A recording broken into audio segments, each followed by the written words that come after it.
billahi minasyaitonir rajim. Bismillahirrahmanirrahim. Hal ata 'alal insani hinun minad dahri lam yakun syai'an madhkura. Inna khalaqnal insana min nutfatin amsyajin nabtali faja'alnahu sami'an basira. Inna hadainahu sabila imma syakiran wa imma kafura. Inna a'tadna lil kafirina salasilan wa aghlalan wa syaira. Hal ata 'alal insan, bukankah telah datang kepada manusia hinun minad dahri, satu masa lam yakun syai'an madhkura, di mana tidak menjadi sesuatu benda yang ada penyebutannya. Inna khalaqnal insan, sesungguhnya kami telah menciptakan manusia min nutfatin amsyaj, dari air mani yang bercampur, nabtali, agar kami mengujinya, faja'alnahu sami'an basira, maka kami jadikan dia mendengar lagi melihat. Inna hadainahu sabila imma syakira wa imma kafura. Sungguh kami telah menunjukkan kepadanya jalan yang lurus, ada yang bersyukur di jalan itu, ada pula yang kufur. Inna a'tadna lil kafirina salasilan wa aghlala wa sa'ira. Sungguh kami telah menyediakan bagi orang-orang kafir itu sebuah rantai, belenggu dan api sa'ir yang menyala-nyala. Ma'asyiral muslimat rahimakumullah. Di sini Allah Subhanahu wa taala memulakan dengan kalimat hal ata 'alal insan. Hal dalam bahasa Arab itu ismul istifham, sebuah kalimat yang menunjukkan sebuah pertanyaan. Tetapi yang dimaksud hal di sini bukan bertanya soal kebodohan. Biasanya orang yang bertanya itu karena ingin menguji kecerdasan. Pamannya ibu tidak tahu, saya tanya, diuji kecerdasan ibu oleh saya. Itu umumnya kalimat istifham. Kalimat pertanyaan itu biasanya menguji apa ibu itu tahu atau tidak tahu. Maka saya kasih pertanyaan. Tetapi di dalam ayat ini bukan itu, tapi hal di sini memiliki makna qad, artinya sungguh telah datang atas manusia itu sebuah masa. Di masa itu belum ada sesuatu yang tersebut. Menjadi silang pendapat di antara para ulama tentang kalimat al-insan di sini. Karena umumnya di dalam Al-Quran itu kalau disebut kalimat insan biasanya konotasinya tidak baik. Seperti Allah Subhanahu wa taala mengatakan wal asri innal insana lafi khusr. Demi masa sesungguhnya al-insan, manusia itu sungguh dalam keadaan rugi. Khuliqal insanu dhaifa. Diciptakan al-insan itu lemah. Dan begitulah bahasa Quran kalau menyebut kalimat al-insan itu konotasinya tidak baik. Ma'asyiral muslimin muslimat rahimakumullah. Nah, di sini Allah Subhanahu wa taala menyebutkan hal ata 'alal insan, artinya qad ata 'alal insan, sungguh telah datang kepada manusia sebuah masa lam yakun syai'an madhkura, di mana di masa itu belum ada penyebutan apapun. Di sini ada faedah. Ada yang mentafsirkan bahwa kalimat insan itu ya kita-kita ini. Jadi kita-kita ini disebut al-insan, manusia. Dan dulu kita ini belum dikatakan al-insan, karena memang belum ada. Kemudian Allah Subhanahu wa taala ciptakan kita dari Adam dan juga istrinya Hawa. Tetapi ma'asyiral muslimat rahimakumullah, tentu sebagai manusia jangan sampai kemudian ketika Allah menciptakan kita masih juga tidak disebut-sebut Allah Subhanahu wa taala. Kalau bisa kita terlahir itu betul-betul disebut-sebut Allah, alias dibicarakan Allah Subhanahu wa taala. Bagaimana caranya supaya kita ini dibicarakan? Mazkura, artinya dibicarakan oleh Allah Subhanahu wa taala. Maka ulama mengatakan kalau kita ingin selalu dibicarakan Allah Subhanahu wa taala, dan ketika Allah membicarakan kita itu berarti menunjukkan kemuliaan kita. Karena orang yang dilupakan, tidak dibicarakan Allah, artinya ini bentuk kecelakaan kita. Pertama, muliakan ruh yang telah Allah titipkan kepada kita. Muliakan ruh yang Allah telah titipkan kepada kita. Manusia itu terangkai daripada jasad dan ruh. Yang memuliakan jasad itu bukan jasadnya, tapi ruh yang dimasukkan ke dalam jasad. Selama manusia ada ruh, maka manusia itu akan dimuliakan. Selama manusia itu ditinggalkan ruhnya, selama itu pula manusia tidak ada kemuliaan. Lihat orang-orang yang berpangkat dan berjabat itu, yang menggunakan berbagai macam pakaian yang melekat di badannya dengan pangkat bintang-bintang yang ada di pundaknya. Kalau berjumpa dengan orang itu, terkadang hormat, bicaranya pun harus hati-hati. Tersinggung sedikit terjadi masalah. Ya, karena dia masih hidup.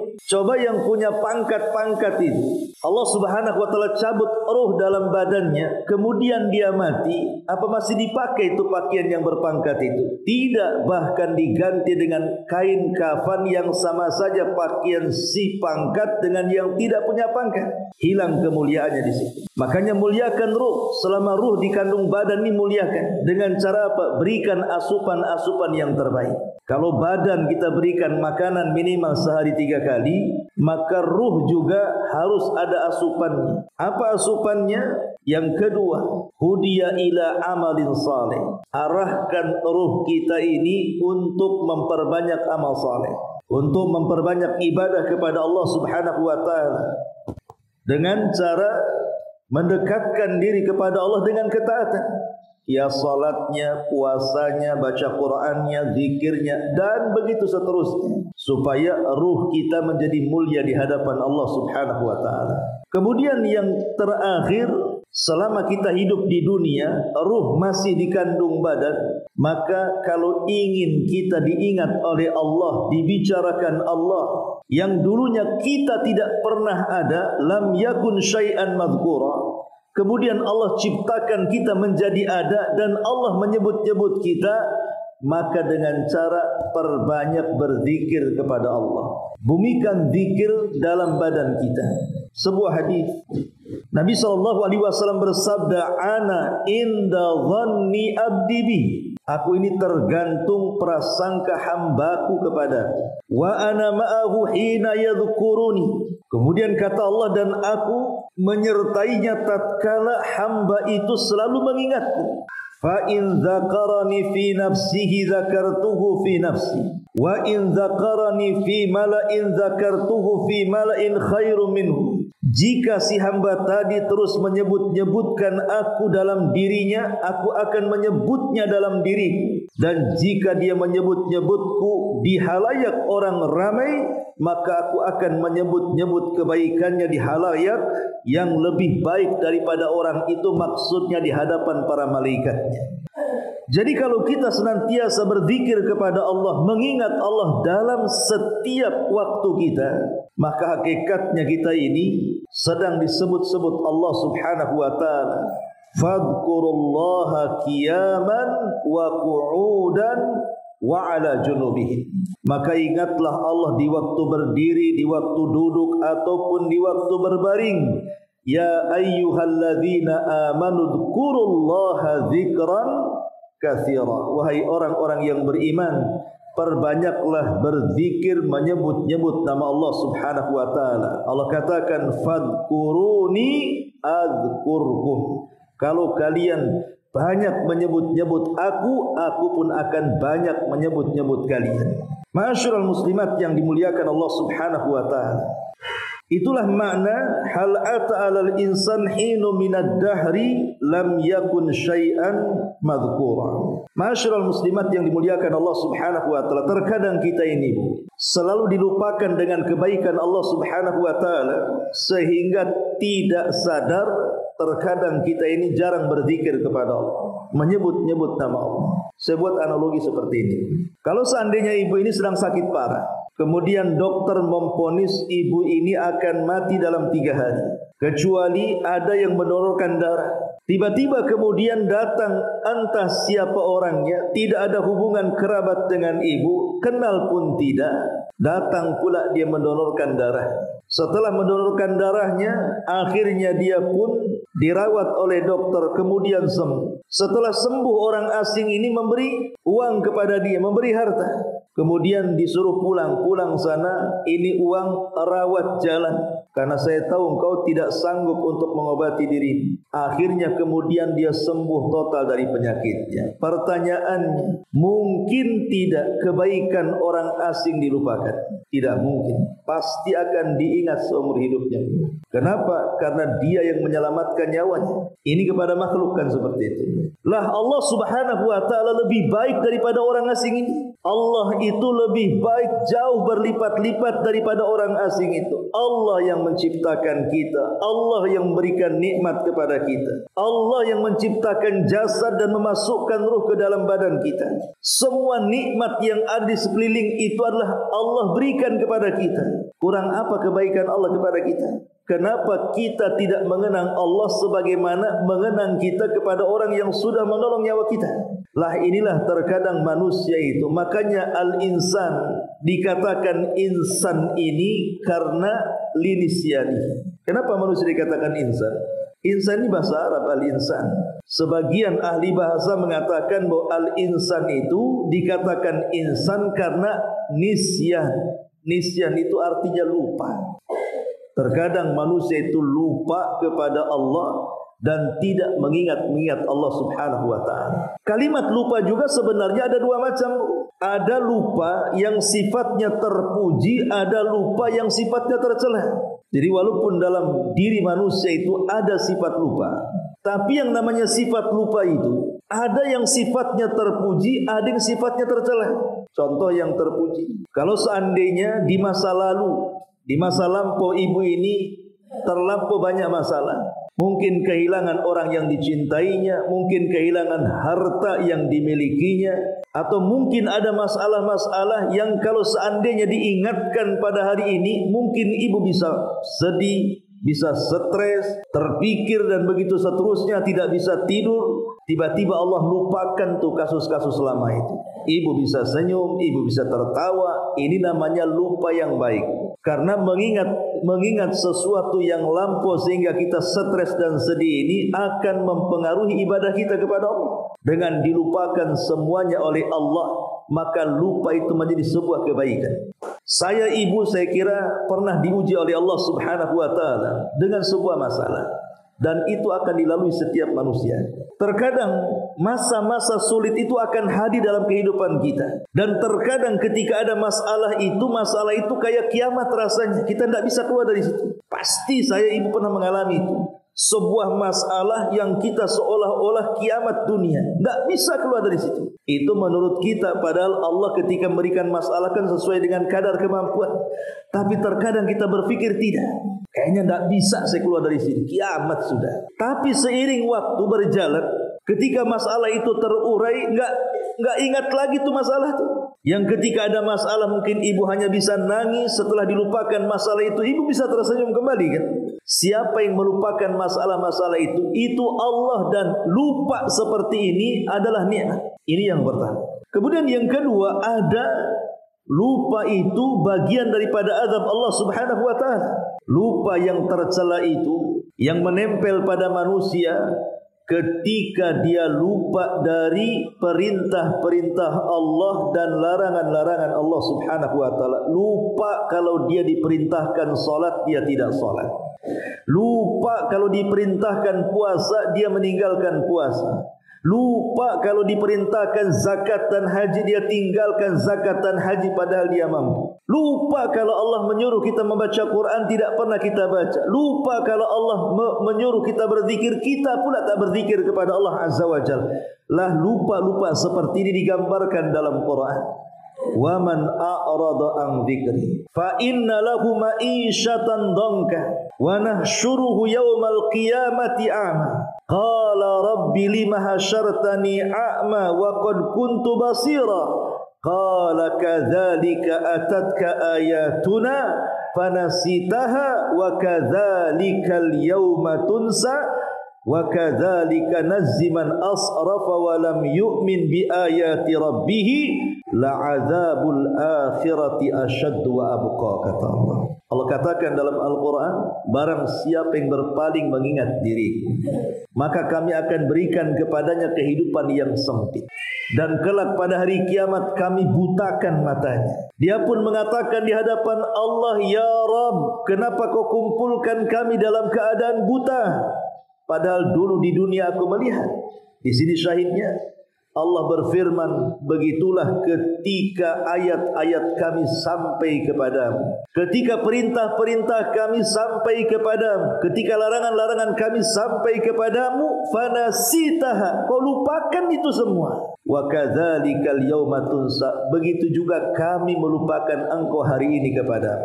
Begitulah kami balas orang yang melampaui batas dan tidak beriman dengan ayat-ayat Rabbnya, dan azab akhirat itu lebih dahsyat dan lebih kekal, kata Allah. Lah ini lupa yang tercela. Jadi manusia itu walaupun disifati dengan kalimat al-insan linisyanihi karena lupanya, tapi jangan sampai kemudian melupakan Allah Subhanahu wa taala. Kalau Allah Subhanahu wa taala melupakan kita, lam yakun syai'an madhkura, maka kita selamanya tidak akan disebut-sebut Allah walaupun kita ada. Wujuduhu ka'adamihi, adanya seperti tidak adanya. Maka jadikanlah orang yang disebut-sebut Allah Subhanahu wa ta'ala. Karena bagaimanapun Allah sudah baik kepada kita. Wa ma bikum min ni'matin faminallah. Semua nikmat yang ada pada kita semua datang dari Allah Subhanahu wa ta'ala. Ini penafsiran yang pertama, al-insan maksudnya kita. Penafsiran yang kedua, yang dimaksud al-insan dalam ayat ini adalah abina, bapak kita. Abuna, bapak kita Adam, dan ibu kita Hawa.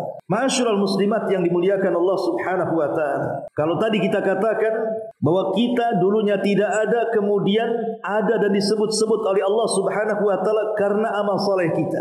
Macam mana Adam alaihi salatu wassalam bisa disebut-sebut oleh Allah Subhanahu wa ta'ala? Adam alaihi salatu wassalam sebelum diciptakan Allah Subhanahu wa ta'ala memanggil para malaikat, kemudian mengumumkan di hadapan para malaikat, inni ja'ilun fil ardi khalifah. Wahai para malaikat, aku akan ciptakan di bumi ini seorang khalifah. Khalifah itu artinya pengganti. Makanya Abu Bakar disebut khalifatu Rasulillah. Dia adalah khalifahnya Rasul, artinya pengganti Rasulullah. Siapa yang akan digantikan Adam?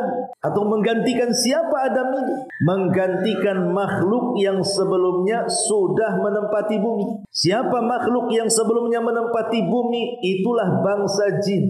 Ala ra'sihim, pimpinannya iblis. Jadi Adam itu akan menggantikan iblis menjadi khalifah di bumi, dan akan menjadi makhluk yang bergenerasi, yang akan terus ada sampai kiamat dibangkitkan. Kemudian Allah Subhanahu wa ta'ala merintahkan malakul maut untuk turun ke bumi, mengambil sebagian tanah dengan berbagai macam warna dan sifat-sifat bumi, kemudian diangkat ke langit sebagai bahan baku dari Adam alaihi salatu wassalam dan diletakkan di antara sorga dan sidratil muntaha. Disitulah Allah Subhanahu wa ta'ala membentuk Adam bi ahsani taqwim, dengan sebaik-baik bentuk. Setelah Allah Subhanahu wa ta'ala menciptakan Adam dari tanah dan air, tentu air dunia berbeda dengan air yang ada di atas sana. Kemudian dibentuk, setelah dibentuk dengan sebaik-baik mungkin, kemudian dibiarkan sehingga mengering. Min hama'im masnun, mengering tuh selama 40 tahun. Iblis mendengar kalau Allah Subhanahu wa ta'ala menciptakan makhluk lain selain dirinya dan para malaikat. Maka iblis pun mulai mendatangi Adam yang masih dalam bentuk patung. Dikelilingilah Adam dengan iblis. Kemudian mulai iblis menepuk perut Adam.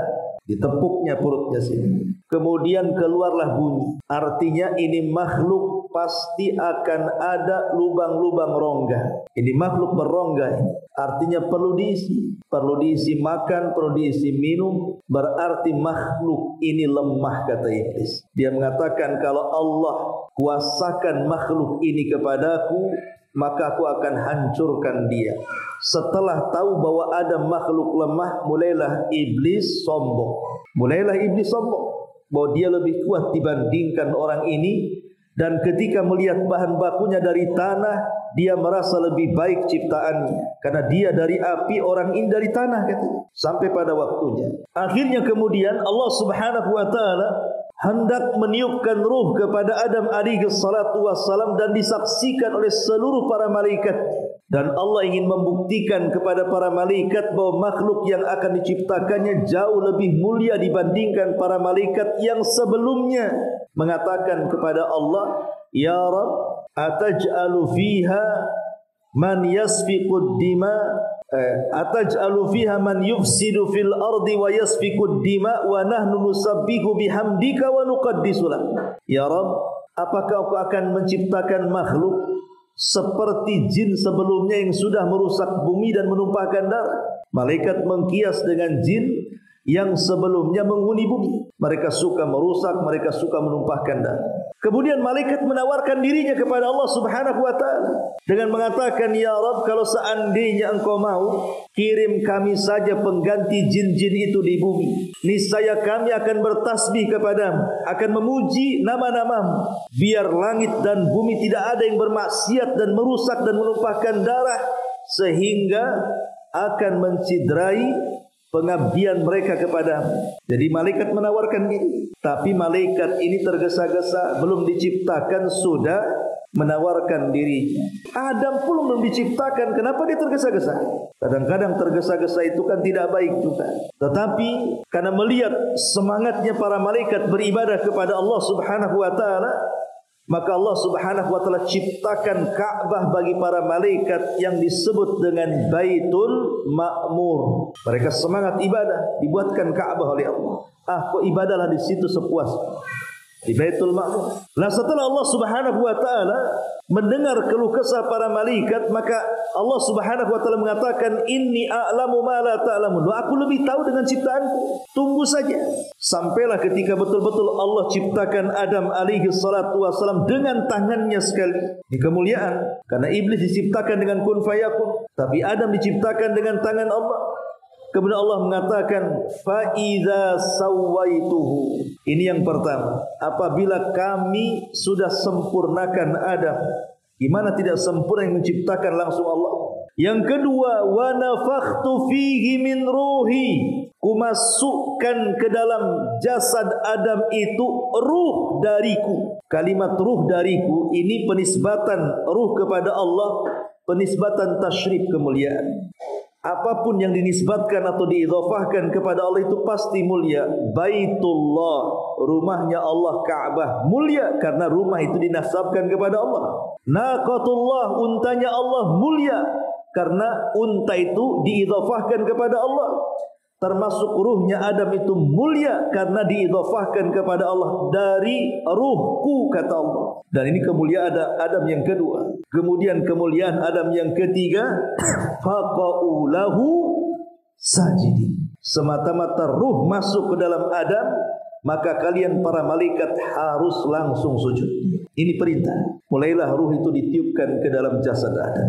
Ketika ruh sudah sampai melewati tenggorokan, maka Allah Subhanahu wa taala membuat Adam bicara. Dan yang pertama kali yang dikeluarkan dari Adam itu adalah kalimat Alhamdulillah, karena ruh ketika masuk ke tenggorokan dia bersih. Jadi Adam itu sempat bersih, haji gitu ya. Kemudian Adam mengatakan Alhamdulillah. Allah buat dia mengucapkan kalimat itu.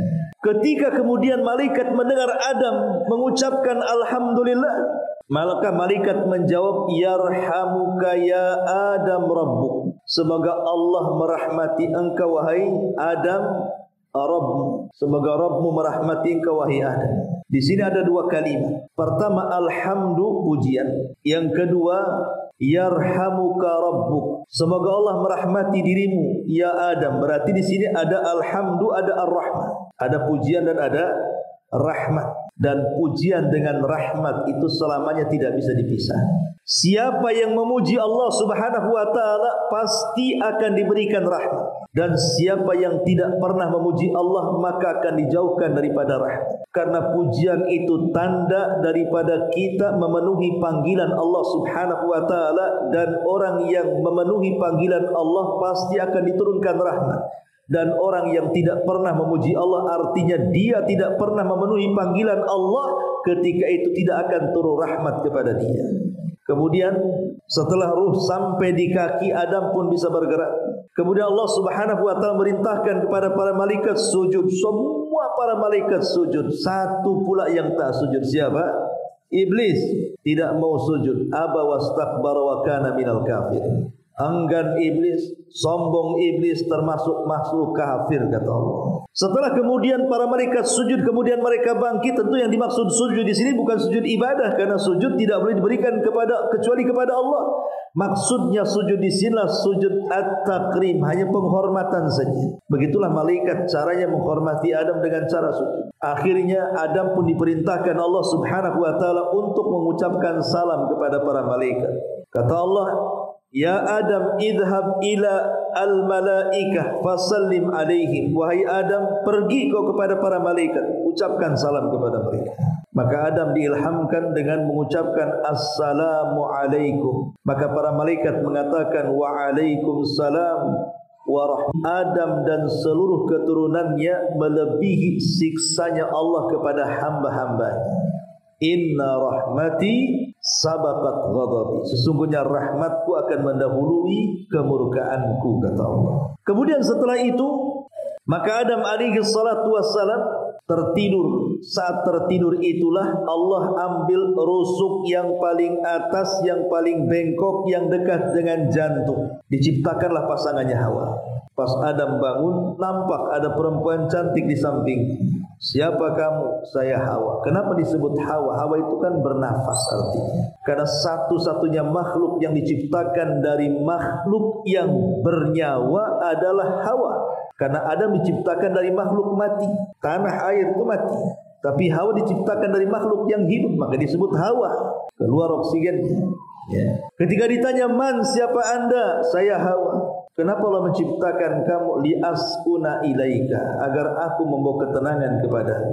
Maka ketika itulah Allah letakkan kepada Adam perasaan cinta dan juga perasaan sayang kepada Hawa. Dari sini Allah katakan, wa min ayatihi an khalaqalakum min anfusikum azwaja litaskunu ilaiha wa ja'ala bainakum mawaddatan wa rahmah inna fi dzalika laayatin liqaum yatafakkarun. Dan dari tanda-tanda kuasa Allah, Allah jadikan kalian berpasangan Adam dan Hawa. Untuk apa? Supaya kalian saling cinta, kemudian tumbuh rasa sayang. Jadi Adam dicintakan dengan Hawa dan disayangkan dengan Hawa, akhirnya tumbuh perasaan sakinah, ketenangan. Baru dari situ Allah katakan, masuklah kalian berdua ke dalam surga. Fakulu minha haitsu syi'tuma wa la taqrabu hadhihi syajarah fatakuna minadh dhalimin. Silahkan nikmati yang ada di surga. Ada makanan, makan. Ada minuman, minum. Ada kenikmatan, nikmati. Silahkan, kecuali satu pohon saja, jangan kau dekati. Tapi Allah takdirkan Adam pun lupa dengan perintah. Makanya disebut al-insan keturunannya, karena lupa tadi. Didekati pula pohon itu, dimakan pula buahnya. Akhirnya Adam pun diusir dari sorga, kemudian ke dunia. Setelah sampai di dunia, Allah pisahkan sebelumnya Adam dan Hawa. Ada yang mengatakan Adam turun di Sri Lanka, Hawa turun di Jeddah. Kemudian akhirnya saling mencari. Ketika dekat sampai di Muzdalifah, ketika kemudian berjumpa, akhirnya mengetahui dalam bahasa Arabnya Araf, maka tempatnya disebut Arafah. Disitulah terjadi keberlangsungan hidup al-insan, umat manusia, sejak Adam Hawa diturunkan ke bumi sampai hari ini.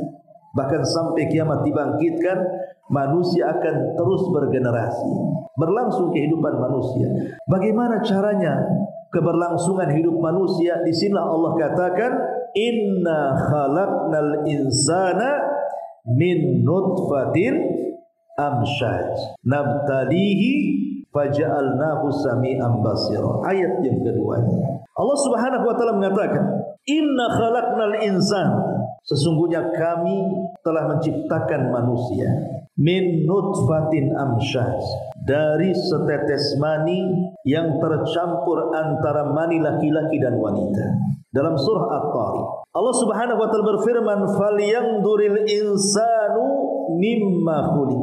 Khuliqa mimma'in dafiq, yakhruju min bainis sulbi wat tara'ib." Maka hendaklah manusia memperhatikan dari mana dia diciptakan. Dia diciptakan dari air yang dipancarkan, sperma laki-laki, yang keluar dari antara tulang sulbi laki-laki dan tulang dada perempuan. Jadi sperma laki-laki tercipta dari tulang rusuknya, tulang sulbinya, tulang pinggulnya, punggungnya. Tetapi sperma perempuan berasal dari tulang dadanya. Makanya syahwat perempuan ada di dada, karena memang dari situ asal penciptaan spermanya.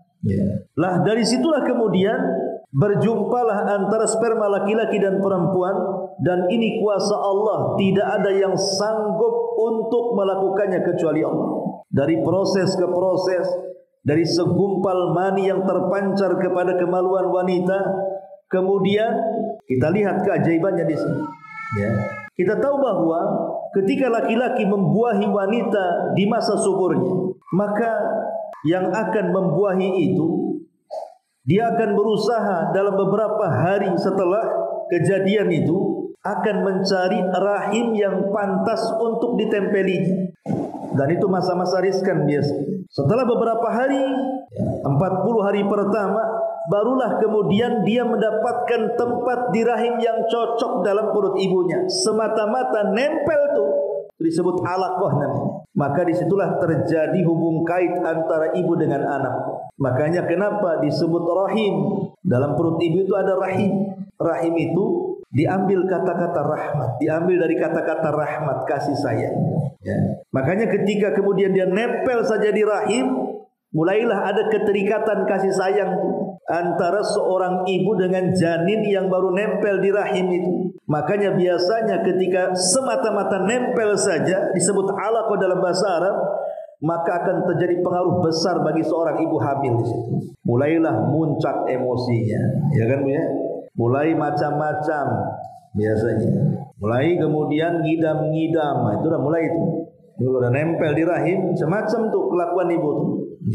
Karena sudah ada hubung kait masalahnya di situ, janin dengan ibunya tuh. Ada interaksi di situ. Sampai kemudian berubah dari segumpal sperma menjadi segumpal darah, dari segumpal darah segumpal daging. Nah, itu sudah nggak nempel lagi, udah jatuh, udah jadi orang kan begitu. Tinggal nunggu kelahirannya saja. Tapi ini kuasa siapa dari proses ke proses itu coba? Kalau bukan kuasa Allah Subhanahu wa taala. Dan kita tidak bisa melihatnya. Bagaimana cara proses itu dilihat? Dan itu kuasa Allah Subhanahu wa taala. Bagaimana Allah sanggup menciptakan manusia seperti itu? Ma'asyiral muslimat rahimakumullah. Lah ketika kemudian janin itu sudah waktunya lahir, maka kemudian lahirlah dia ke dunia. Ketika lahir ke dunia, kemudian Allah berikan nikmat dia sampai dia akil balik. Di sini Allah Subhanahu wa taala mengatakan apa? Nabtalihi, maka kami akan uji dia. Faja'alnahu sami'an basira, maka kami jadikan dia bisa mendengar, kami jadikan dia bisa melihat. Untuk apa? Untuk menjalankan ujian itu. Nabtalihi ini penting, kita akan jelaskan. Ma'asyiral muslimat yang dimuliakan Allah Subhanahu wa taala. Jangan dikira manusia lahir ke muka bumi ini, Bu, saya ibu atau siapapun, tidak diuji oleh Allah Subhanahu wa taala. Pasti diuji. Pasti diuji. Allah katakan dalam surah Al-Ankabut ayat 2 dan 3. Ahasiban nas an yutraku an yaqulu amanna wa hum la yuftanun. Walaqad fatanna alladhina min qablihim fala ya'lamanna Allahu alladhina sadaqu wa la ya'lamanna al-kadhibin. Apakah manusia mengira setelah mereka mengucapkan kami beriman, mereka dibiarkan begitu saja? Setelah mereka mengucapkan kalimat saya beriman kepada Allah, mereka diabaikan begitu saja? Tidak, kata Allah. Tetapi Allah mengatakan bahkan mereka akan diuji. Supaya apa? Supaya Allah tahu di antara manusia siapa di antara mereka yang jujur keimanannya dan siapa di antara mereka yang dusta keimanan. Siapa yang jujur, siapa yang dusta akan ketahuan dalam ujian itu. Karena bagaimana cara mengujinya? Saya beriman, ya Allah saya beriman. Belum diuji. Apakah ucapan beriman itu betul karena Allah atau bukan karena Allah? Maka diturunkanlah ujian itu dalam bentuk dua. Pertama al-awamir, perintah-perintah. Yang kedua an-nawahi, larangan-larangan. Inilah ujian yang Allah turunkan kepada kita. Perintah dan larangan. Apakah kita sanggup menjalankan perintah ataukah kita sanggup menjauhi larangan? Ujian kita cuma dua di dunia ini. Satu perintah terbagi dua, ada yang wajib, ada yang sunnah. Dua larangan ada dua, ada yang haram, ada yang makruh. Yang tidak ada perintah, tidak ada larangan disebut mubah namanya. Itulah ujian di depan kita. Nabtalihi faja'alnahu sami'an basira. Kami akan uji dia dengan perintah dan larangan, dengan yang wajib, dengan yang sunnah, dengan yang haram, dengan yang makruh. Itulah ujian kita. Bisa enggak kita ini dalam setiap ujian itu mempertahankan dua perkara ini, melaksanakan perintah dan menjauhi larangan? Lalu apa hakikat ujian manusia itu? Hakikat ujian manusia juga ada dua. Pertama ujian yang baik, yang kedua ujian yang buruk. Dua-duanya ujian. Allah Subhanahu wa taala mengatakan wa nabluukum bisyarri wal khairi fitnah. Kami akan uji kalian dengan perkara baik dan perkara buruk. Dua-duanya ujian bagi kalian. Lalu rincian ujian seperti apa? Disebutkan di dalam surah Al-Baqarah ayat 155 sampai 157. Itu rincian ujiannya. Allah Subhanahu wa taala mengatakan, "Wala nabluwannakum bi syai'in minal khaufi wal ju'i wa naqsim minal amwali wal anfusi was thamarat wa basyiris sabirin alladzina idza asabatkum musibatun qalu inna lillahi wa inna ilaihi raji'un." Inilah ujian rinciannya. Kata Allah, wa nabluwakum, sungguh kami akan uji kalian bisyai'in, dari sedikit. Jadi ujian itu tidak banyak, sedikit saja. Tapi yang sedikit ini ada yang sukses dengan ujian, ada pula yang tidak sukses dengan ujian. Padahal yang diujikan itu tak banyak, kata Allah. Makanya bahasa Quran bisyai'in, dengan sesuatu yang sedikit. Apa saja itu? Pertama, minal khaufi, dari rasa takut yang ditanamkan Allah kepada hati kita. Manusia itu ada dua sifat yang berlawanan. Satu berani, satu takut. Kalau yang mendominasi berani, dia pemberani. Kalau yang mendominasi takut, berarti dia penakut. Lah takut ini ada dua macam. Ada yang terpuji dan ada yang tercela. Adapun takut yang tercela adalah takut yang membawa kepada kemaksiatan kita kepada Allah Subhanahu wa taala. Dan umumnya di masyarakat itu takut yang tercela itu karena tiga hal. Pertama, takut miskin. Dia kaya, takut miskin. Yang kedua, takut jatuh. Dia sudah jadi pemimpin, jadi pejabat, dimuliakan, dihargai, dihormati, takut jatuh. Karena kalau sudah jatuh tidak ada yang menghargai dia. Dan yang ketiga, takut mati. Tapi takut mati yang tidak beralasan, karena terlampau cintanya dia dengan dunia, akhirnya takut mati. Lah inilah tiga ketakutan yang akan menghantui setiap kita, Bu. Saya, ibu, siapapun akan dihantui dengan tiga perkara ini. Terkadang kita takut dengan masa depan anak kan. Nanti macam mana anak saya ke depan. Terkadang takut dengan rumah tangga, karena ada cekcok macam mana rumah tangga ke depan. Terkadang takut dengan ekonomi, macam mana nanti ini, apakah usahanya jalan ataukah berhenti di tengah jalan. Lah itu muaranya ada pada harta. Takut kehilangan harta, intinya di situ. Sebab kalau orang punya harta, akhirnya dia menjadi orang yang bakhil. Begitu juga orang yang dimuliakan di masyarakatnya. Mungkin dia seorang pejabat, mungkin dia seorang pemimpin. Terkadang ada perasaan takut kalau seandainya dia turun dari jabatannya kan. Jangankan diturunkan, belum turun baru ada informasi akan turun saja demamnya seminggu. Mana ini? Nah, itu takut dalam hatinya. Akhirnya ketika dia tahu dia akan diturunkan, mulailah dia kemudian melakukan kemaksiatan kepada Allah, datang ke dukun ini, datang ke dukun itu, atau sikut kanan, sikut kiri, injak bawah, sundul atas, atau istilahnya intinya yang penting jabatannya tidak turun. Ini takut yang tidak beralasan, ataupun takut dari kematian. Mati itu kewajiban orang hidup. Orang hidup itu pasti mati. Kalau takut mati jangan hidup, itu bahasanya. Namanya orang mati pasti dia hidup. Hidup dengan mati itu sesuatu yang lazim salah satu dengan keduanya. Karena hidup itu pintu kematian.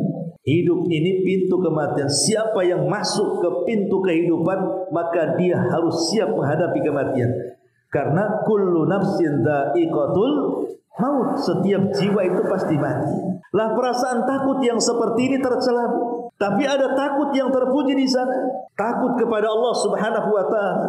Dia tidak takut dengan hartanya ludes. Dia tidak takut dengan jabatannya tumbang. Dia tidak takut dengan kematiannya. Yang hanya dia takutkan Allah Subhanahu wa taala. Kalau harta yang dititipkannya menjadi masalah bagi kehidupannya, jabatan yang dititipkannya menjadi persoalan bagi kehidupannya, dan kematiannya menjadi su'ul khatimah. Itu yang ditakutkan dia. Lah ini takut yang terpuji. Tapi dalam ayat ini maksudnya adalah takut yang tidak beralasan, yang mengakibatkan akhirnya dia pun tidak lulus ujian. Ini yang pertama. Yang kedua, Allah mengatakan minal khaufi wal ju'. Ju' itu artinya rasa lapar. Rasa lapar ini tidak mesti miskin. Rasa lapar ini tidak mesti miskin. Makanya ibadah puasa kita rasa lapar. Yang melakukannya kan bukan orang miskin saja, orang puasa itu. Tapi yang dimaksud ju' di sini artinya kesulitan ekonomi. Di dalam Al-Qur'anul Karim Allah Subhanahu wa taala menyebutkan dalam surah An-Nahl ayat 112. Allah Subhanahu wa taala katakan wa dzaraballahu mathalan qaryatan kanat aminatan mutmainnatan ya'tiha rizquha ragadan min kulli makan fakafarat bi an'amillah fa'adzaqaha Allahu libasal ju'i wal khaufi bima kanu yasna'un. Allah katakan wa daraballahu mathalan, Allah buat permisalan, qaryatan, sebuah negeri, kanat aminatan mutmainnatan, negeri ini penuh dengan keamanan, negeri ini penuh dengan kenyamanan. Pokoknya negeri ini baldatun thayyibatun wa rabbun ghafur. Betul-betul aman, betul-betul nyaman. Ya'tiha rizquha ragadan min kulli makan, rizkinya datang dari semua arah. Kemudian Allah mengatakan fakafarat bi an'amillah, tetapi penduduknya kemudian kufur. Kemudian kufur penduduknya. Apa yang terjadi? Fa'adzaqaha Allahu libasal ju'i wal khaufi. Maka Allah timpakan pakaian ju', rasa lapar, wal khaufi, dan ketakutan, bima kanu yasnaun, akan akibat ulah mereka. Zaman dulu ada sebuah negeri namanya Sabah. Negeri Sabah itu negeri sorga, membuat cemburu negeri-negeri yang lainnya. Kenapa? Karena negeri itu negeri yang aman, negeri itu negeri yang nyaman, negeri itu negeri yang rizkinya datang dari semua arah. Sampai-sampai disebut sorga. Makanya lihat negara-negara maju itu, bangunan-bangunannya, kemewahan-kemewahannya terkadang memukau mata kita melihat. Tetapi rupanya kaum Sabah ini kufur. Sudah mulai meninggalkan tauhid, kemudian mulai menyembah selain daripada Allah, mulai melakukan kezaliman dan kejahatan. Maka Allah Subhanahu wa taala azab mereka dengan cara dihabiskan dengan banjir bandang. Akhirnya semua kebanggaan mereka dari buah-buahan yang setiap hari tidak pernah ada musimnya panen terus, dari situlah penghasilan mereka, Allah hancurkan semuanya, tinggal 3 pohon yang disisakan. Itu pun tidak bisa dimakan. Itulah karena kufur kepada Allah. Dulu kita tahu bahwa negeri Afrika itu lebih kaya dibandingkan Arab Saudi. Afrika itu negeri kaya dulu. Arab Saudi tidak sekaya Afrika. Tapi ketika seorang syekh bercerita bagaimana di sana orang banyak yang kemudian meninggalkan agamanya, kenikmatan yang banyak tidak disyukurinya. Terkadang menyembelih kambing itu dibuang semuanya, hanya mungkin diambil hatinya saja, hanya diambil daging sagarnya, yang lainnya dibuang, kepalanya semua dibuang. Mubazir, kufur dengan nikmat Allah Subhanahu wa taala. Akhirnya apa yang terjadi? Lihat negeri Afrika. Kata Syekh ini mengatakan menjadi negeri yang paling miskin Tapi lihat Saudi Arabia, dulunya negeri miskin, tapi sekarang menjadi kaya karena banyak bersyukur kepada Allah Azza wa Jalla. Itu sebuah negeri. Ya. Jangan jauh-jauh, negeri kita juga lah. Negeri kita ini katanya negeri yang paling kaya, kaya segalanya. Baik lautnya, baik daratnya, baik hutannya, baik gunungnya, dan begitu seterusnya. Bisa saja kenikmatan yang Allah berikan dan anugerahkan kepada kita Allah cabut kalau kita kufur. Kalau kita kufur, tidak menjaga alam umpamanya, nebang pohon sembarangan, akhirnya hutan pada gundul dan begitu seterusnya. Jadi musibah di mana-mana, longsor, banjir, macam-macam akhirnya. Masyarul muslimat yang dimuliakan Allah Azza wa Jalla, berakhir dengan kesulitan ekonomi. Itulah minal ju'. Kemudian yang ketiga, wa naqsim minal amwal. Naqsim minal amwal, kurang dari kekurangan harta, artinya kefakiran. Terkadang kita diuji dengan kefakiran. Di dalam hadis Nabi mengatakan, ajaban li amril mu'min, inna amrahu kullahu khairun. Sangat mengherankan perkaranya seorang mukmin. Semua bagi dia perkara itu baik, tidak ada yang tidak baik bagi dia. In asabathu dharra'u sabara fakana khairan lahu, wa in asabathu sarra'u syakara fakana khairan lahu, wa laysa dzalika illa lil mu'min. Kalau ditimpa madarat kefakiran umpamanya, dia sabar. Kalau ditimpa kenikmatan, dia kaya raya, dia bersyukur. Dan yang demikian tidak ada kecuali seorang mukmin yang bisa merasakannya. Jadi seorang mukmin itu tidak akan memadaratkan bagi dia, baik di atas kefakiran atau di atas kekayaan. Itu maksudnya. Dua-duanya sama saja bagi seorang mukmin. Dan dua-duanya dijadikan ladang pahala. Kalau memang fakir, maka dia bersabar, jadi pahala bagi kehidupannya. Kalau dia kaya, dia bersyukur, jadi pahala dalam kehidupannya. Cuman terkadang kita ini kalau menghadapi kekayaan, mungkin kita bisa bersyukur. Tapi kalau menghadapi kefakiran, terkadang jarang yang lulus dalam ujian sabar. Diuji keimanannya di sini. Ya. Ketika fakir itu diuji keimanan kita. Nabtalihi faja'alnahu sami'an basira. Allah uji itu kefakiran kita itu. Apakah saat kefakiran kita ini betul-betul kita ini ikhlas karena Allah, menerima takdir dari Allah, qanaah, pokoknya rela dengan pemberian Allah, atau sebaliknya dengan kefakiran ini didekatkan dengan kekufuran. Sampai ada istilah para ulama itu, bukan hadis, kadal faqru an yakuna kufra. Kefakiran itu terkadang didekatkan dengan kekufuran. Kita lihat coba berita-berita ketika terjadi bencana, akhirnya kemudian banyak orang-orang yang diungsikan dan menjadi pengungsian. Akhirnya datang orang-orang non di luar dari Islam kan, membawa beras, membawa minyak, membawa apa, membawa ini. Akhirnya kemudian satu persatu murtad hanya gara-gara faktor ekonomi. Lah yang lebih parah lagi, kita tahu bahwa fakir harta itu tidak lebih parah daripada fakir ilmu. Makanya harta dengan ilmu itu kalau ingin selamat, gandengkan. Kata Nabi SAW, dunia ini dihuni oleh 4 manusia.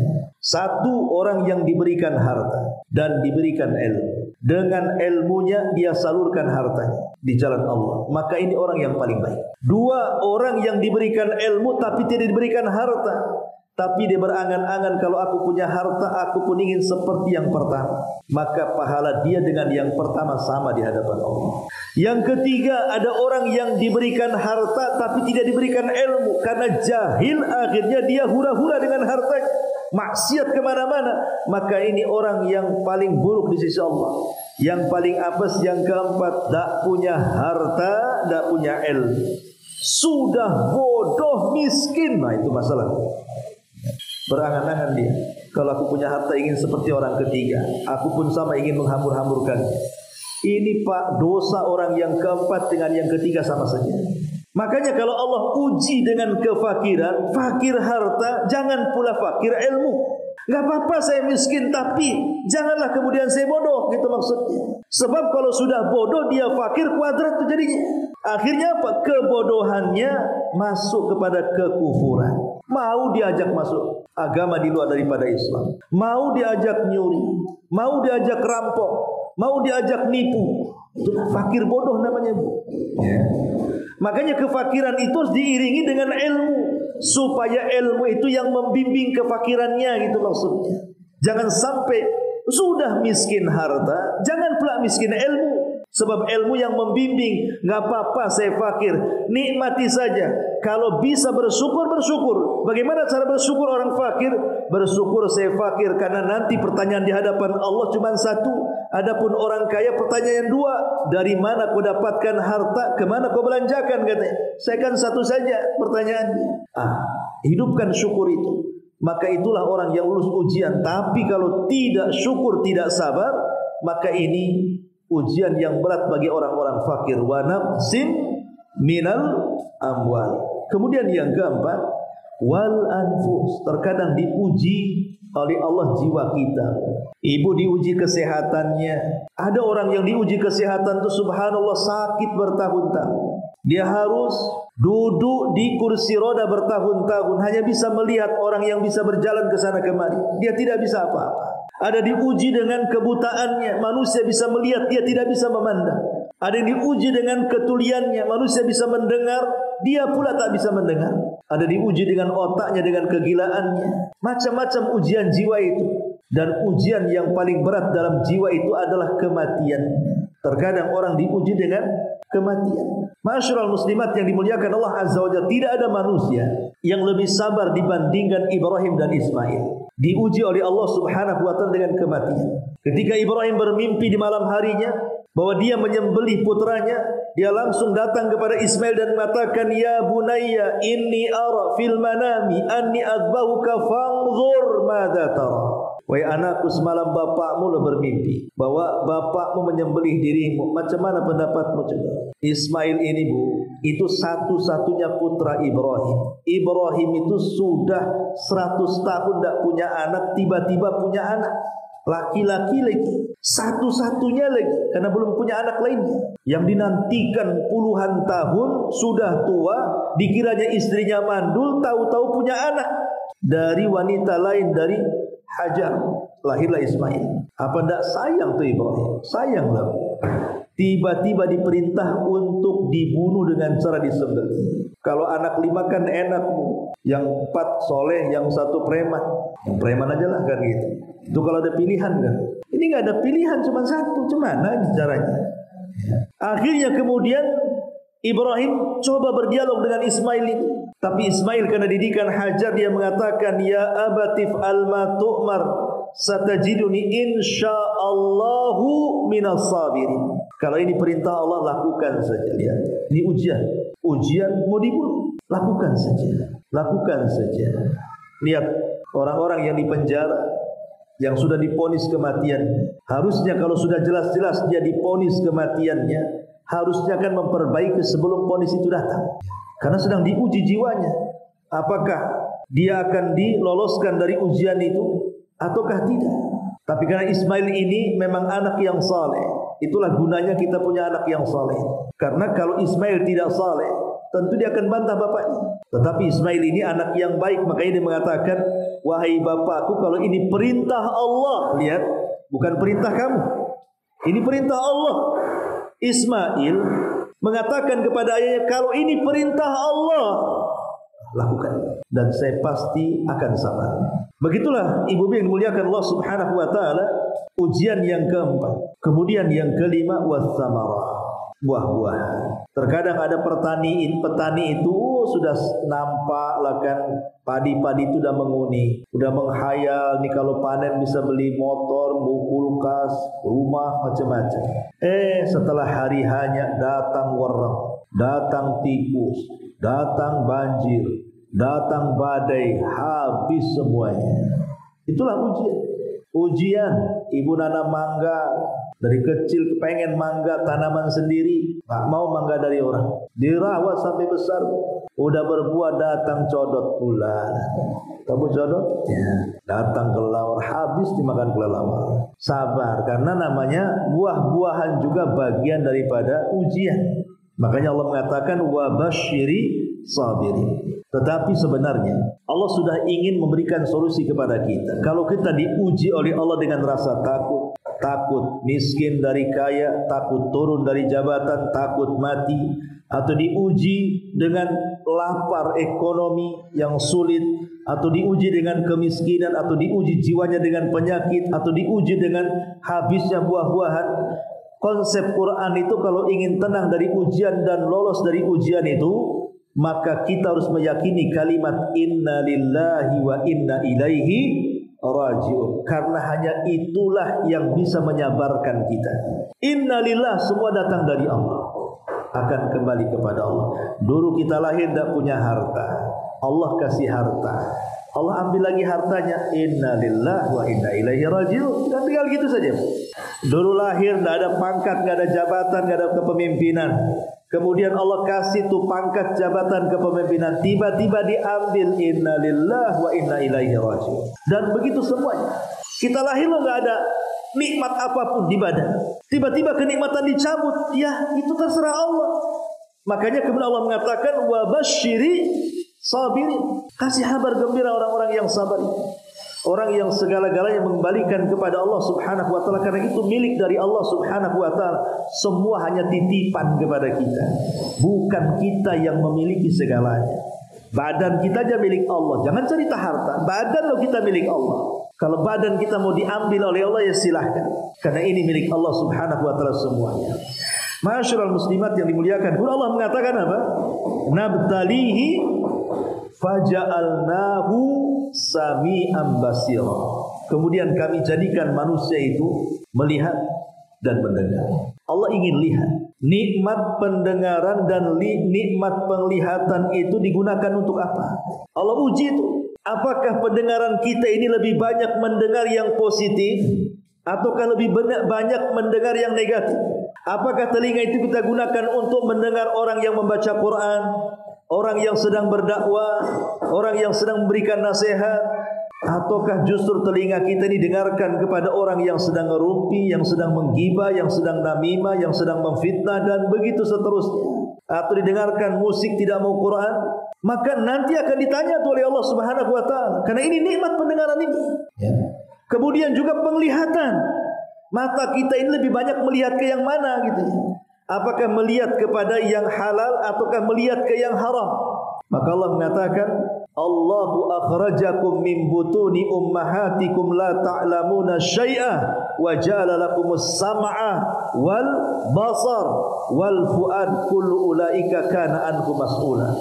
Allah telah keluarkan kalian dari perut ibu kalian tidak mengetahui sesuatu apapun, tapi kemudian Allah berikan pendengaran, Allah berikan penglihatan, Allah berikan akal, dan tiga wasilah itu akan ditanya di hadapan Allah Subhanahu wa taala. Faja'alnahu sami'an basira. Kemudian Allah Subhanahu wa taala mengatakan, Inna hadainahu sabila imma syakiran wa imma kafura. Inna a'tadna lil kafirina salasila wa aghlala wa sa'ira. Inna hadainahu, sesungguhnya kami telah menunjukkan kepadamu jalan. Wa hadainahu najdain. Ini jalan baik, ini jalan yang tidak baik. Ini jalan ke surga, ini jalan ke neraka. Ini jalan yang ikhlas, ini yang tidak. Ini yang boleh, ini yang tidak. Pokoknya lengkap. Yang mendekatkan kita ke surga sudah dijelaskan, yang menjauhkan ke neraka juga sudah dijelaskan. Allah sudah menjelaskan segala-galanya, tinggal pilih. Imma syakiran wa imma kafura. Subhanallah bahasa Quran. Ya, ini keajaiban bahasa. Ya. Ketika Allah Subhanahu wa taala menyebut kalimat syukur dengan kalimat syakir, bukan syakur. Kan ada syakir, ada syakur. Tapi ketika menyebut kalimat kufur, bukan kafiran tapi kafuran. Kenapa enggak disamakan saja? Inna hadainahu sabila imma syakuran wa imma kafuran. Kan enak tuh. Ini enggak. Atau mungkin kita samakan dengan inna hadainahu sabila imma syakiran wa imma kafiran umpamanya. Enggak, yang satu syakur, yang satu syakir, yang satu kafur pula. Syakir itu artinya sedikit bersyukur. Kalau syakur itu banyak bersyukur. Jadi syakur itu namanya siag al-mubalaghah, bentuk yang berlebihan. Kalau syakir itu sedikit syukur, kalau syakur banyak bersyukur. Wa qalilum min ibadiyas syakur, bukan syakir, syakur. Dan sedikit sekali hamba-hambaku yang banyak bersyukur. Syakur itu banyak bersyukur. Kalau syakir sedikit bersyukur. Tapi kalau kafur banyak kufurnya. Kalau kafir sedikit kufurnya. Kafiran sedikit kufurnya. Kafuran, banyak kufurnya. Ketika Allah menyebut syukur menggunakan bahasa sedikit, ketika menyebut kufur menggunakan bahasa banyak. Kenapa coba? Kenapa Allah menyebut kalimat dengan dua lafaz yang berbeda? Karena manusia itu lebih banyak kufur dibandingkan syukur. Itu maksudnya. Manusia itu lebih banyak kufurnya dibandingkan syukurnya. Makanya syakiran menunjukkan sedikit bersyukur, kafuran menunjukkan banyaknya kufur. Bahkan orang yang bersyukur sekalipun, Bu, kalau seandainya kita kerahkan usia kita ini, kita kerahkan segala daya dan upaya kita untuk bersyukur kepada Allah Subhanahu wa taala, niscaya belum bisa bersyukur dengan nikmat yang Allah anugerahkan kepada kita. Manusia yang paling baik siapa? Nabi. Manusia yang paling bersyukur siapa? Nabi. Bahkan diberikan hidayah, taufik untuk bersyukur kepada Allah. Satu malam Nabi SAW sedang salat. Ketika sujud, Aisyah radhiyallahu an, tangannya tersentuh dengan kaki Nabi. Rupanya kaki Nabi itu pecah-pecah, saking banyak salatnya. Kalau ibu pecah-pecah bukan karena banyak salat, banyak jalan itu. Jadi Aisyah radhiyallahu anha mengatakan, ya Rasulullah, sebaiknya kau kurangilah ibadahmu itu. Jangan begitu rajin gitu maksudnya. Kau sudah sepuh masalahnya. Bukankah Allah sudah mengampuni dosamu yang telah, yang sedang, yang akan datang? Kalau sudah diampuni dosamu yang telah, yang sedang, dan yang akan datang, ya jangan seperti itulah berlebihan ibadahnya sampai kakimu pecah-pecah.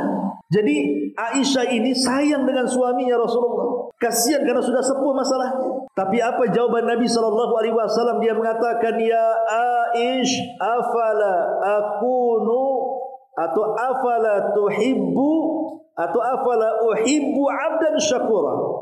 Afala uhibbu abdan syakura ya Aisyah. Ya. Tidakkah aku suka kalau seandainya aku menjadi hamba yang bersyukur?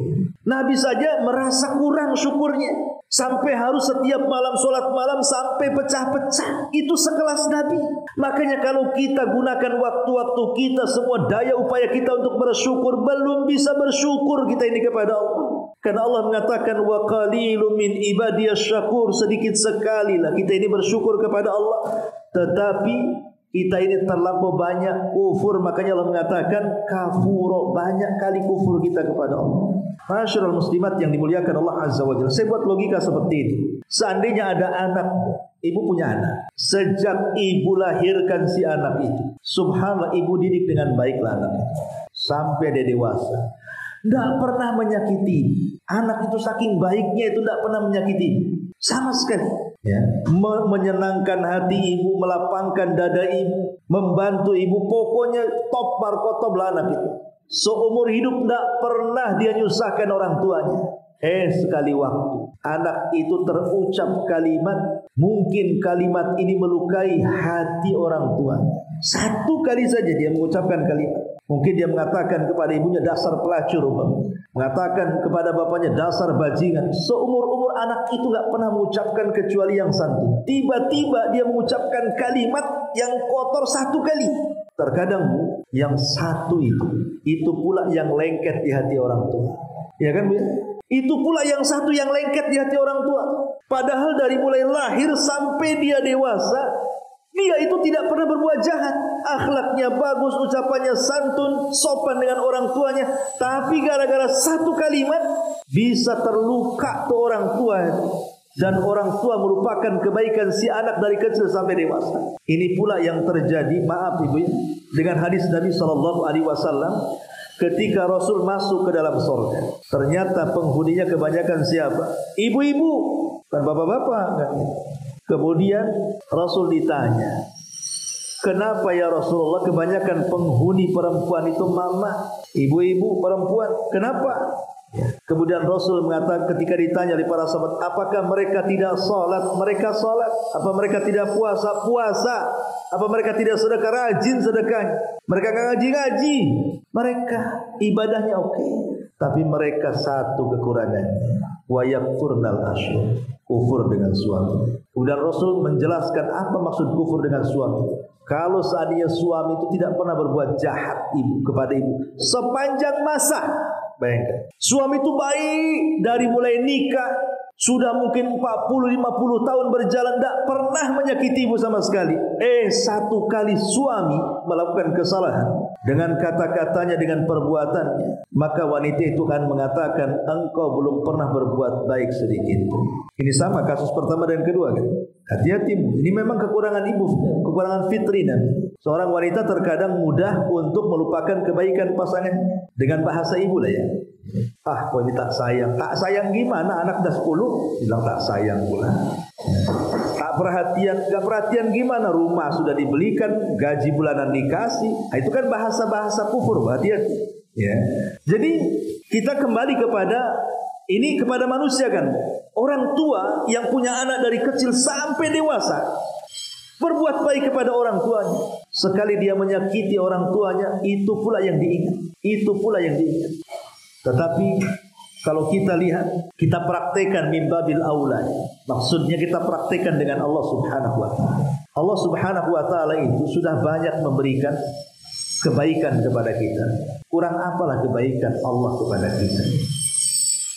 Terkadang kita ini tidak pernah tahu berbalas budi dengan Allah Subhanahu wa taala.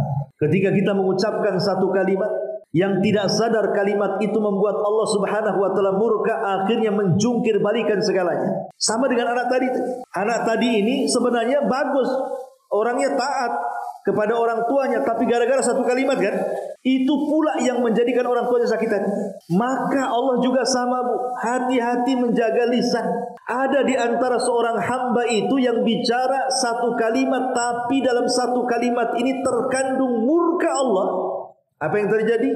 Allah masukkan ia ke dalam jahanam tanpa melihat solatnya, puasanya, zakatnya, ibadah-ibadah, enggak peduli. Gara-gara satu kalimat, yang kalimat ini membuat Allah murka, maka menjungkir balikan dunianya semuanya. Yang harusnya dia masuk surga, masuk nerakanya. Contohnya, di zaman Bani Israel ada dua orang yang berkawan. Yang satu ahli ibadah, tidak pernah maksiat. Yang satu pula ahli maksiat kawannya. Ini contoh, Bu.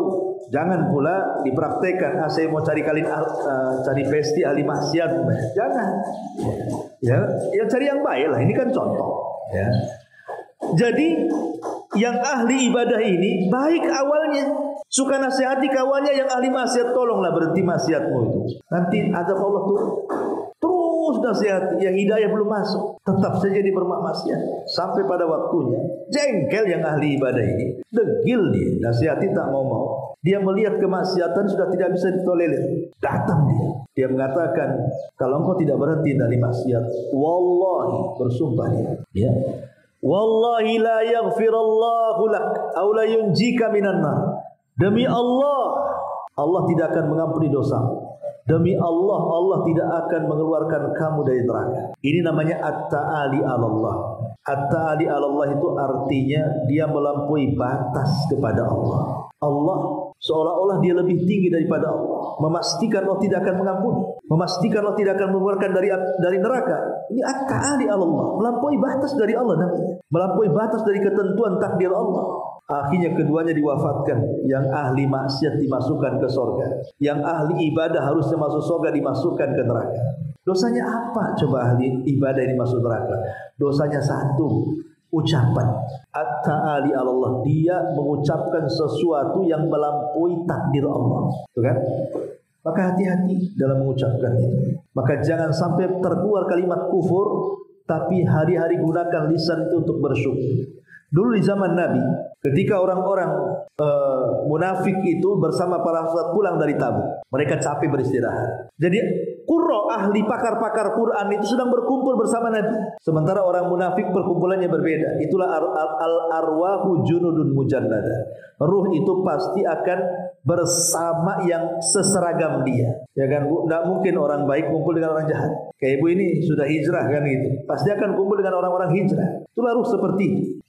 Jadi orang-orang munafik ini melihat para pakar Quran yang kumpul bersama Nabi, tiba-tiba salah seorang di antara mereka nyeletuk dengan bahasa guyon maksudnya, tapi bahasa itu menjadikan mereka kafir setelah keimanannya. Apa bahasanya? Orang ini mengatakan, ma ra'aina, aku tidak pernah melihat manusia yang paling rakus perutnya. Coba, yang paling rakus perutnya, yang paling dusta lisannya, yang paling pengecut ketika berjumpa dengan lawannya kecuali mereka. Disyaratkan kepada siapa?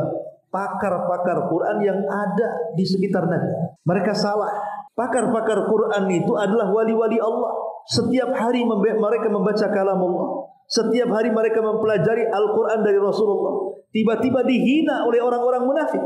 Turun ayat. Abillahi wa ayatihi wa rasulihi kuntum tastahzi'un. Apakah dengan ayatnya?